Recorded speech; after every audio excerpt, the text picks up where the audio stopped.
चलिए फिर आज हम लोग जानते हैं इस क्लास में क्या सीखने वाले हैं। इस क्लास में आज हम लोग सीखने वाले हैं कि हम किसी व्यक्ति का नाम कैसे लिखना सीखेंगे। बात समझ रहे हो कि नहीं? हम क्योंकि कभी कभी होता है कि आप जब अंग्रेजी की शुरुआत कर जैसे यह जो आप लोग अभी बच्चे हो, ठीक है, तो लेकिन आप लोग जो है कक्षा 3 में पढ़ते हो, 2 में पढ़ते हो, लेकिन अगर किसी का नाम लिखने के लिए कहा जाए तो आप क्या करते हो, गलती कर देते हो। ठीक है, तो आज हम आपको अपनी इस क्लास में आपको समझाने वाले हैं कि किसी व्यक्ति का नाम, किसी गांव का नाम, किसी शहर का नाम हम कैसे लिखना सीखेंगे।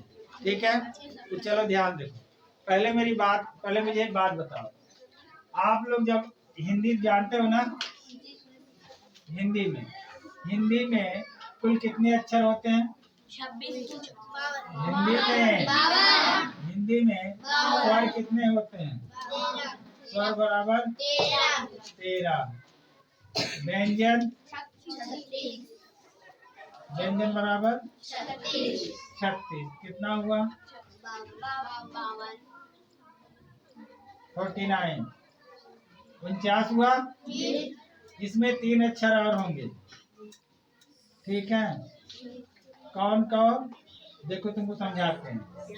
एक है ये वाला रा, ये अड़ा। देखो तुम्हारे काका का काम इस तरह नहीं मिलेगा, समझ में आया? ये कब ये इसका प्रयोग कब होता है? जब हम लिखते हैं सड़क। समझ में आया? ला। दूसरा बाबू आपका होता है ढिंढोरा, ये वाला ढा। ढिंढ ढो, जब आप लिखते हो ना तब ये वाला ढी। समझ में आ रहा? दूसरा एक सरा, जैसे आप शराब लिखते हो। समझ में आया? तो ये 3 अक्षर मिलके कुल कितने अक्षर हुए हिंदी में? कुल हिंदी में कुल कितने अक्षर हो गए? यानी अगर कहा जाए हिंदी में कुल कितने अल्फाबेट हैं? 52। क्लियर? कितने अक्षर हैं? क्लियर? अब मुझे बताओ तुम इंग्लिश में कितने अक्षर होते हैं? हाँ, इंग्लिश में कितने अक्षर होते हैं? 26 अक्षर होते हैं। ठीक, बात आप समझ रहे हैं कि नहीं समझ रहे? अब मेरी बात ध्यान सुनना, ठीक है? हिंदी के किसी एक अक्षर को लिखने के लिए, हिंदी जो है डबल है, इसमें कितना है? 26, यहाँ कितना है? 52। हिंदी में जितने भी अक्षर होते हैं स्वर और व्यंजन को मिला के कुल 52 होते हैं और अंग्रेजी में 26। बात समझ रहे? अब जरा ध्यान से देखो, इसका मतलब यह हुआ हिंदी के किसी एक अक्षर को लिखने के लिए, बात समझे? हिंदी के किसी एक अक्षर को लिखने के लिए आपको अंग्रेजी के 2 अक्षर लिखने पड़ेंगे। बात नहीं समझे? अरे हिंदी का किसी एक अक्षर को लिखने के लिए आपको अंग्रेजी कितने अक्षर लिखने पड़ेंगे? 2। आई हुआ आपको समझ में आ रहा? अब जरा ध्यान से आप समझिएगा, इसको हम मिटाते हैं। ठीक, देखो जरा ध्यान से। जैसे अब हम तुम्हें एक चीज समझाने की कोशिश करें। जैसे हमने कहा कमल, राइट? का धन मा धन और ला, क्या हो गया बाबू? कमल। क्या हो गया? कमल हो गया ना? अब तुम मुझे समझाओ, हम इसको लिख दें, कमल हो गया कि नहीं हो गया? हाँ, नहीं हुआ। क्योंकि इधर देखो, अभी इस के का मतलब क्या हुआ? और इस माँ का मतलब आधा ला। ठीक है, और यहाँ देखो जरा, अभी थोड़ी देर रुको, अब समझाते हैं। देखो अब जरा ध्यान से, इस का का पूरा अर्थ प्रकट करने के लिए यहाँ के बगल में एक आपको स्वर लगाना पड़ेगा, तभी जाके क्या बनेगा? समझ में आया? इस माँ के बगल में भी आपको एक स्वर लगाना पड़ेगा, तभी ये बनेगा पूरा माँ। और ये जो ला है, लास्ट वाला जो अक्षर होता है हिंदी का, कोई शब्द के जो लास्ट वाला अक्षर होता है उसके साथ हम कोई व्यंजन स्वर नहीं लगाते हैं, उसके साथ हम कोई स्वर नहीं लगाते हैं। देखो जरा ध्यान से, क्योंकि अगर इसके साथ अगर हम कोई स्वर लगा दिए, समझा? स्वर का मतलब क्या? अंग्रेजी में कहे तो क्या? भावेल। समझ में आया? भावेल कितने होते हैं? 5। कौन कौन? ठीक, अगर हम यहाँ पर अगर यहाँ भी एक लगा दिए तब हमारा क्या बन जाएगा? कमल की कमला क्या बन जाएगा? लेकिन हमको लिखना क्या है? इसलिए हम लास्ट वाले जो अक्षर होता है उसके पीछे हम कोई भावेल नहीं लगाएंगे। आई हूँ आपको समझ में आ रहा? और देखो जरा ध्यान से, ये बातें तो आपको क्लियर हो गई ना कि हिंदी के किसी एक अक्षर को लिखने के लिए अंग्रेजी के हमको कितने अक्षर लिखने पड़ते हैं? अगर एक अक्षर होगा तो इसका मतलब कि आधा का माना जाएगा। क्या माना जाएगा बाबू? इस पूरे का को मानने के लिए हमको साथ क्या लगाना पड़ेगा? यानी इसके साथ हमको एक क्या लगाना पड़ेगा? एक भावेल लगाना पड़ेगा। के के बगले में भावेल क्या है? ये आपका कॉन्सोनेंट है, ये आपका भावेल है। जैसे आप किताब, आपका एक होता है ना, किताब 10 रुपए की आती है ना, उसमें जब भी देखो इसी तरह मिलेगा के का, है ना? देखो सबके बगल में लगा के रखा था कि नहीं रखा? सबके बगल में ये लगा के लिखा रहता है। समझ गए? आई होप आपको समझ में आया होगा। क्लियर? अच्छा, आप चलो ध्यान से देखो, देखो जरा ध्यान से इधर। अच्छा, अब हम तुमको बताते हैं कि आप किसी व्यक्ति का नाम कैसे लिखोगे। आपको हमने कहा था आप का कैसे का कैसे खा, मैंने कहा था ना आपको लिख के लाने के लिए। मैंने कहा था ना कि आप लिख कर लाएंगे काका। बोलो बाबू, क्या था ना? और दूसरी चीज भी आपको देखिए, आपको ये भी बताया जैसे मात्रा, जैसे आ की मात्रा के लिए आप क्या लगाते हो? ए। फिर छोटी की मात्रा के लिए क्या लगाते हो? आई। बड़ी की मात्रा के लिए डबल ई। उसके बाद ये छोटाओं के लिए क्या लगाते हो? बड़ाओं के लिए।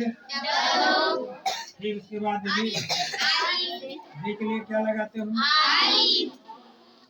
और ई। उसके बाद ए के लिए ई, और ए के लिए ओ के लिए, और औ के लिए ए, और बाबू अन के लिए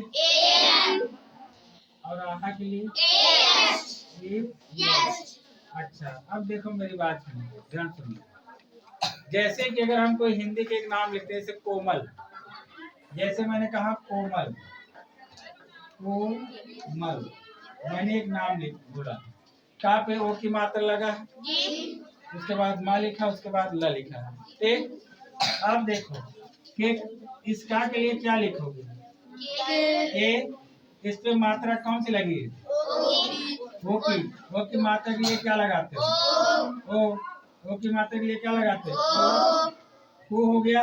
अब बताओ जरा ध्यान से, इसके बगल हमको एक भावेल रखे कि नहीं रखे? एक बगल हम क्या रखा है? भावेल। एक मिनट जरा ऊपर थोड़ा हम इसको मिटा के लिखते हैं, तब समझ में आएगा। जैसे हमने लिखा कोमल, क्या लिखा बाबू? कोमल। क्या लिखा? कोमल। इस का के लिए हम क्या लिखेंगे? इस का के लिए क्या लिखेंगे? और को है ना, तब क्या लिखेंगे? को। और माँ के लिए क्या लिखेंगे? लेकिन इस यम को लिखने का मतलब कि आधा माँ के पूरा माँ, पूरे माँ को लिए क्या करेंगे? यहाँ पर ये लगाएंगे, यानी एक भाग लगाएंगे कोमल। और इस ला के लिए बन गया कोमल, बन गया कोमल, बन गया कोमल। समझ में आया? फिर मैं एक नाम और बताता हूँ। जैसे मैंने लिखा दिनेश, क्या लिखा? दिनेश। देखो जरा ध्यान से, मैंने लिखा दिनेश, दा के लिए क्या लिखोगे? दी। लेकिन दा है कि दी है? यहाँ देखो, दा है कि दी है? दी। तो इस छोटी की मात्रा के लिए क्या लगाओगे? फिर ना के लिए क्या लगाओगे? ना पे कोई मात्रा है? कौन सी मात्रा है? एक की मात्रा के लिए क्या भाव लगाओगे? और उसके बाद बड़ा सा के लिए क्या लगाओगे? यस, हो गया दिनेश। देखो सब ध्यान देखो जरा, इस देखो इधर देखो, डी के बदले एक भावेल है, डी के बगल में एक भावेल है, एन के बगल में एक भावेल है, और यस है। लास्ट में कोई भावेल नहीं, क्योंकि लास्ट वाले अक्षर के साथ कोई भावेल नहीं लगता है। ये बातें आपको समझ में आ गई? तो आपको ये बातें समझ में आ गई? हाँ, आगे चले। फिर आगे देखो जरा ध्यान से, मैंने लिखा रोशनी, मैंने लिखा रोशनी, रोशनी लिखा। रा के लिए क्या लगाओगे? आर। रा पे कौन सी मात्रा है? यहाँ बड़ा सा है ना, बड़ा सा के लिए क्या लगाओगे? Yes yes. लेकिन बताओ ये यस यस से क्या गलत हो जाएगा? पूरा यस यस से आधा सा कि पूरा सा? तो इसके साथ क्या लगेगा? उसके बाद ना के लिए क्या लगेगा?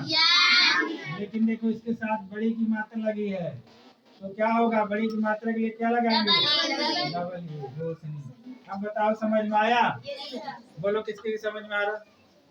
चलो आपको भी समझ में आ रहा हो तो आप भी देखते रहिए ताकि आप भी सीख जाएं। ठीक है, चलिए आगे चलते हैं। आगे चले? Yes sir. अब आगे मैं तुम लोग को बताता हूँ। मैंने लिखा नैनीताल। मैंने लिखा नैनीताल। चलो बाबू बताओ नैनीताल कैसे लिखेंगे? ना के लिए क्या लगाएंगे?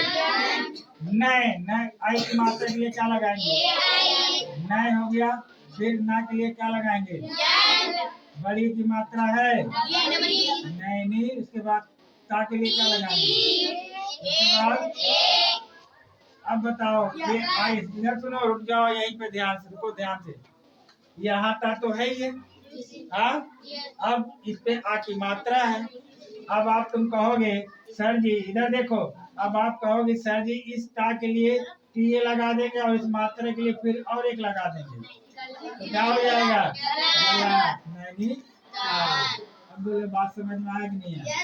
किसी की समझ में आया? पक्का सबकी समझ में आ गया? अब कभी गलती होगी मुझे बताओ कितने लोगों को समझ में आ गया बाबू? क्लियर? पक्का? चलिए ठीक।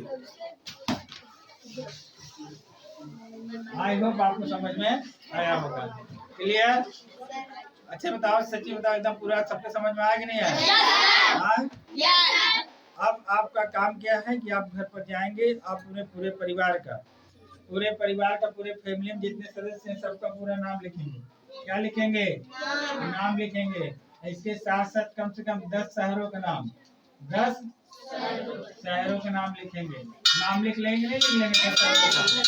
हाँ चलिए ठीक। Thank you. जय हिंद। तू मेरा कर्मा, तू मेरा धर्मा, तू मेरा अभिमान है। तू मेरा कर्मा, तू मेरा धर्मा, तू मेरा अभिमान है वतन महबूब मेरे।